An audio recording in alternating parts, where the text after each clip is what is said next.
سب کی سلامتی ہو۔ پچھلی بار ہم نے دیکھا تھا کہ وہ لوگ جن کی نگاہیں خداوند پر ہیں، جن کی نگاہیں خداوند یسوع پر ہیں، وہ بابرکت ہو جاتے ہیں، وہ کامیاب ہو جاتے ہیں، وہ سرفراز ہو جاتے ہیں۔ اور جن کی نگاہیں مادی چیزوں پر ہیں، دنیا داری پر ہیں، دکھاوا ہے، حسد ہے، غرور ہے، وہ لوگ گر جاتے ہیں، برباد ہو جاتے ہیں اور ان کا وجود اس دنیا سے ختم ہو جاتا ہے۔ آج پھر ہم اسی سلسلے کو لے کر آگے چلیں گے کہ کس طرح قوم اسرائیل کے بادشاہوں میں سے، قوم اسرائیل کے لوگوں میں سے جو خدا کے حضور عاجز رہے، جن کی نگاہیں خداوند پر لگی رہی، جنہوں نے اپنے خداوند کو اپنا زور بازو جان لیا، جو خداوند کے طالب ہو گئے، خدا نے کیسے بابرکت کیا۔ اور جن لوگوں کے اندر غرور آ گیا، جنہوں نے خدا کو چھوڑ دیا، جنہوں نے خدا کو بھلا دیا، وہ کس طرح خوار ہوئے، پریشان ہوئے۔ آج ہم خداوند کے کلام سے دیکھیں گے دوسرا تواریخ اس کا 26واں باب، پرانے اہد کے اندر دوسرا تواریخ اس کا 26واں باب اور اس کی 16ویں آیت ہم خداوند کے کلام سے تلاوت کریں گے۔ پرانے اہد میں سے دوسرا تواریخ اس کا 26واں باب اور اس کی 16ویں آیت میں کچھ یوں لکھا ہے: لیکن جب وہ زوراور ہو گیا تو اس کا دل اس قدر پھول گیا کہ وہ خراب ہو گیا، اور خداوند اپنے خداوند کی نافرمانی کرنے لگا۔ چنانچہ وہ خداوند کی ہیکل میں گیا تاکہ بخور کی قربان گاہ پر بخور جلائے۔ پاک کلام کا پڑھا اور سنا جانا ہم سبوں کے لیے باعث برکت ہو۔ خداوند کا شکر ہو۔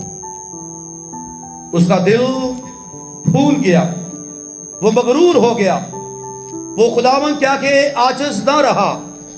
یہ اس بادشاہ کی کہانی ہے جسے عزیہ بادشاہ کہا گیا ہے۔ جب ہم اسرائیل کی سلطنت پر غور کرتے ہیں تو جب ذکر آتا ہے داؤد بادشاہ کا، سول بادشاہ کا، سلیمان بادشاہ کا، ان تینوں بادشاہوں کے ادوار میں لوگ یکجا ہیں، لوگ اکٹھے ہیں، سلطنت میں امن ہے، سلامتی ہے، لوگ ایک دوسرے کی پرواہ کر رہے ہیں۔ لیکن جیسے ہی قوم اسرائیل کا بٹوارا ہوتا ہے، 12 قبیلے الگ الگ ہو جاتے ہیں، تو مشکلات، پریشانیاں، دکھ، مصیبتیں، حسد، جھگڑا شروع ہو جاتا ہے۔ 2 قبیلے الگ ہو جاتے ہیں اور 10 قبیلے الگ ہو جاتے ہیں، اور جو 10 قبیلے ہوتے ہیں ان کو قوم اسرائیل شمالی سلطنت قرار دیا جاتا ہے کہ 10 قبائل الگ ہو گئے ہیں، اور جو 2 قبیلے تھے بنیامین کا اور یہودا کا، وہ یہودا کی سلطنت یعنی جنوبی سلطنت کہلانا شروع ہو گئے تھے۔ اور 10 قبیلے الگ ہیں، 2 الگ ہیں، اور اب جو 2 قبیلے ہیں ان میں ایک ایسا بادشاہ نکلتا ہے جس کی عمر بالکل تھوڑی ہے، وہ 16 برس کا ہے، اس کا نام عزیہ ہے۔ کلام لکھا ہے 26ویں باب میں جب یہودا کے سب لوگوں نے عزیہ کو جو 16 برس کا تھا لے کر اسے اس کے باپ امزیہ کی جگہ بادشاہ بنایا، اس نے بادشاہ کے اپنے باپ کے ساتھ سو جانے کے بعد الوہیت کو تعمیر کیا اور پھر یہودا میں شامل کر دیا۔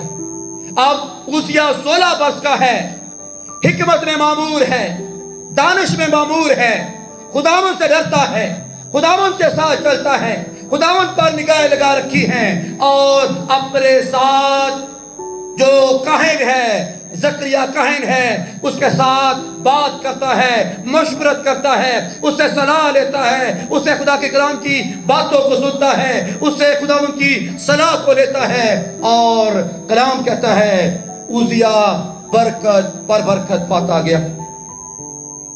اور وہ زکریا کے دنوں میں جو خداوند کی روایتوں میں ماہر تھا، خدا کا طالب رہا، اور جب تک وہ خداوند کا طالب رہا خدا نے اسے کامیاب رکھا، خداوند کا بندہ بیان کر رہا ہے جب تک عزیہ خدا کا طالب رہا، اس کی نگاہیں خداوند پر لگی رہی، وہ خدا کے دیدار کا طالب رہا، خداوند کا متلاشی رہا، خداوند کے ساتھ بات کرتا رہا، تو کلام کہتا ہے خوب کامیاب ہوا، خوب بابرکت ہوا، سرفراز ہوتا گیا، جنگ میں فاتح ہوتا گیا، اور اس کا نام تمام سرحدوں میں بابرکت ہوتا گیا۔ اور کلام میں لکھا ہے خدا کا ہاتھ عزیہ پر ہے۔ ابھی عمر تھوڑی ہے، ابھی تجربہ تھوڑا ہے، ابھی نادانی ہے، ابھی پورے طور پر بالغ نہیں ہوا، لیکن خدا کا ہاتھ اس پر ہے اور وہ کامیاب پر کامیاب ہوتا جا رہا ہے۔ اور کلام میں لکھا ہے اس نے اپنی جنگی اصلاحات کا آغاز شروع کر دیا، اور وہ نکلتا ہے اور فلسطینیوں سے لڑتا ہے اور فلسطینیوں کو زیر کرتا ہے، اور وہ جات کی دیوار کو، اربینا کی دیوار کو، اور وہ اشدود کی دیوار کو گرا دیتا ہے، ڈھا دیتا ہے، اور اشدود کے شہر کو دوبارہ بنانا شروع کر دیتا ہے۔ ہر بری برائی کو ختم کر دیتا ہے، کیونکہ اس کا دل خدا کے حضور خالص ہے، اس کی نگاہ خداوند پر لگی ہوئی ہے، اس کا طور طریقہ خدا کے خادم زکریا کاہن کی مانند ہے، وہ خدا کا طالب ہو چکا ہے۔ اور کلام میں لکھا ہے یہاں تک خدا عزیہ کو سرفراز کر رہا ہے کہ عرب کے لوگ، مغونیوں کے لوگ آ کر اسے ہدیہ دیتے ہیں، اسے جزا دیتے ہیں، اس کے آگے اپنے تمام ٹیکس ادا کرتے ہیں، کیونکہ اس کا جو روب روا تھا وہ تمام یروشلم کے اندر پھیل چکا تھا۔ اور کلام میں لکھا ہے وہ نہایت ہی زوراور ہوتا گیا۔ پہلے خدا کے ساتھ ہے تو خدا اسے خوب کامیاب کر رہا ہے، اب وہ زکریا کاہن کے ساتھ خداوند کے کلام کی باتوں کو سن رہا ہے، جنگ کر رہا ہے، تو کلام میں لکھا ہے خدا نے اسے نہایت زوراور بنا دیا، اسے بابرکت بنا دیا ہے، اسے جنگ میں فاتح بنا دیا ہے۔ اور کلام میں لکھا ہے عزیہ نے تمام شہروں کو ڈھا دیا اور نئے شہروں کی تعمیر شروع کر دی، اور اس نے اپنے علاقہ کے اندر کھیتی باڑی کا آغاز شروع کر دیا۔ لوگ کھیتی باڑی کر رہے ہیں، لوگ فصلیں اگا رہے ہیں، اور وہ مالی، کسان اور ہر طرح کا جو زراعت کا کاروبار ہے وہ اس کے حضور بابرکت ہوتا جا رہا ہے۔ اور کلام میں لکھا ہے اور عزیہ نے یروشلم میں کونے کے پھاٹک اور وادی کے پھاٹک اور دیوار کے موڑ پر برج بنوائے اور ان کو محکوم کیا۔ اسے بیابان میں برج بنوائے اور بہت سے حوض کھدوائے، کیونکہ نشیب کی زمین میں بھی اور میدان میں بھی اس کے بہت سے چوپاہے تھے، اور پہاڑوں اور زرخیز میدانوں میں اس کے کسان اور تاکستانوں کے مالی تھے، کیونکہ کاشتکاری اسے بہت زیادہ پسند تھی۔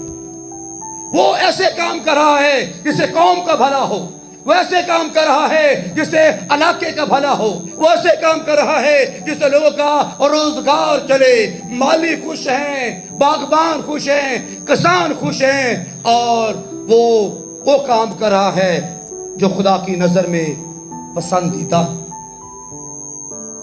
لوگوں کا روزگار چلنا شروع ہو گیا ہے۔ اب اس نے ایک دیوار بنائی ہے، اب اس نے شہر پناہ کے ارد گرد ایک دیوار بنائی ہے، اور دیوار پر اس نے ایسے آلہ رکھے ہیں کہ اگر کوئی دشمن اس شہر پر قبضہ کرے، اس شہر پر حملہ کرے، تو لوگ اس کا جواب دے سکیں۔ اس نے ایسی عجیب ایجادات تیار کی، ایسے ہتھیار تیار کیے تاکہ دشمن اس کا مقابلہ نہ کر سکے۔ اور کلام میں لکھا ہے 11ویں آدمی اس کے سوا عزیہ کے پاس جنگی مردوں کا لشکر تھا، اور وہ شمار میں 2600 تھا، اور ان کے متحد 3,07,500 کا زبردست لشکر تھا، جو دشمن کے مقابلہ میں بادشاہ کی مدد کرنے کو بڑے زور سے لڑتا تھا۔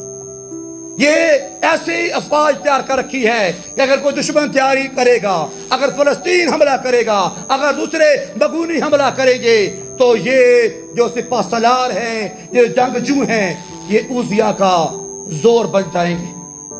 اور کلام میں لکھا ہے اوزیا نے ان کے لیے یعنی سارے لشکر کے لیے ڈھالیں، برچھے، خود، بختر، کمانے، فلاخن کے لیے پتھر تیار کیے، اور اس نے یروشلم میں ہنرمند لوگوں کی ایجاد کی ہوئی کلیں بنائیں تاکہ وہ تیر چلانے اور بڑے بڑے پتھر پھینکنے کے لیے برجوں اور فصیلوں پر ہوں۔ سو اس کا نام دور تک پھیل گیا کیونکہ اس کی مدد ایسی عجیب طرح سے ہوئی کہ وہ زوراور ہو گیا۔ اس نے ایسی مشین گنیں بنائی جس سے وہ بڑے بڑے پتھر پھینکتا تاکہ دشمن زیر ہو جائے۔ وہ ایسے طریقے سے لوگوں کو تیار کرتا کہ اگر کوئی جنگ کرنے کے لیے آئے تو وہ میری قوم کا مقابلہ نہ کر پائے۔ اور کلام میں لکھا ہے خدا نے اس کی ایسی مدد کی کہ عجیب طریقہ نظر آتا ہے۔ عجیب طریقے سے خدا مدد کر رہا ہے۔ جب ہم خدا کے ساتھ چلتے ہیں، جب ہم خدا پر بھروسہ رکھتے ہیں، جب ہم خدا کو زور بازو جان لیتے ہیں تو کلام کہتا ہے وہ عجیب طریقے سے مدد کرتا ہے۔ کلام نے کہا جب خدا انسان کی خدا کو روش پسند آتی ہے اس کے دشمنوں کو بھی دوست بنا دیتا ہے، وہ عجیب طریقے سے مدد کرتا ہے۔ جاتی جولیت گالیاں نکال رہا ہے، جاتی جولیت کا غرور ہے، تکبر ہے، اور خدا قوم اسرائیل کا عجیب طریقے سے اس کے لیے مدد فراہم کرتا ہے، اور داؤد ایک پتھر سے جاتی جولیت کو ہلاک کر دیتا ہے۔ یہ عجیب طریقے سے مدد ہے۔ یشوع جنگ کرنے کے لیے جا رہا ہے، لوگ لڑ رہے ہیں، غالب آ رہے ہیں، اور آسمان سے پتھر برس رہے ہیں۔ یہ عجیب طریقے سے مدد ہے۔ کلام میں لکھا ہے قوم اسرائیل جنگ میں ہار رہی ہے اور خدا موسیٰ کے ہاتھوں کو اپلفٹ کر رہا ہے، اوپر کر رہا ہے۔ یہ عجیب طریقے سے مدد ہے۔ اور کلام میں لکھا ہے جب موسیٰ اپنے ہاتھ اوپر کرتا تو قوم اسرائیل جنگ میں فاتح ہو جاتی، اور جب وہ اپنے ہاتھ نیچے کرتا تو وہ جنگ میں مغلوب ہونا شروع ہو جاتا۔ تو یہ تھی اوزیا کی وہ چیزیں جب اس کی نگاہ خداوند پر تھی۔ خدا نے بابرکت کر دیا ہے، خدا نے نام کر دیا ہے، خدا نے ویلیو بنا دی ہے، خدا نے سٹیٹس کو بابرکت کر دیا ہے، خدا نے اسے تمام علاقہ میں بابرکت کر دیا ہے۔ اور کلام میں لکھا ہے عمر 16 سال ہے اور 52 سال تک وہ یروشلم میں بادشاہ رہا۔ 52 سال وہ خدمت کرتا رہا، لوگ اس کا بول بالا کر رہے ہیں، لوگ اس کی تعریف کر رہے ہیں، لوگ اس کے وسیلہ سے خداوند کو سجدہ کر رہے ہیں، لوگ اس کے وسیلہ سے خداوند کے نام کو جلال دے رہے ہیں۔ اور جب وہ بابرکت ہو گیا،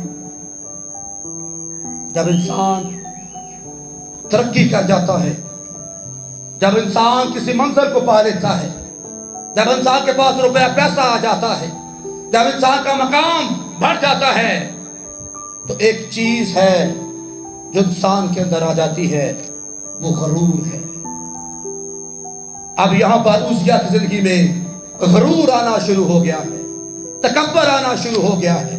وہ لوگوں کی بات کو ویلیو دینا چھوڑ گیا ہے، وہ خدا کو عزت دینا چھوڑ گیا ہے، وہ خدا کا طالبگار ہونا چھوڑ گیا ہے، وہ خدا کے آگے بیٹھنا چھوڑ گیا ہے۔ اس کی نگاہ خدا کے حضور ہٹ گئی ہے۔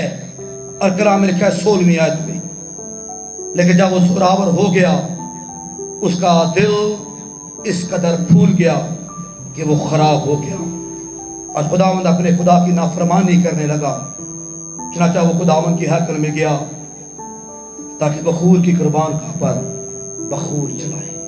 کلام کہہ رہا ہے اس کا دل خراب ہو گیا ہے، وہ مغرور ہو گیا ہے، وہ تکبر میں آ گیا ہے، وہ غرور میں آ گیا ہے۔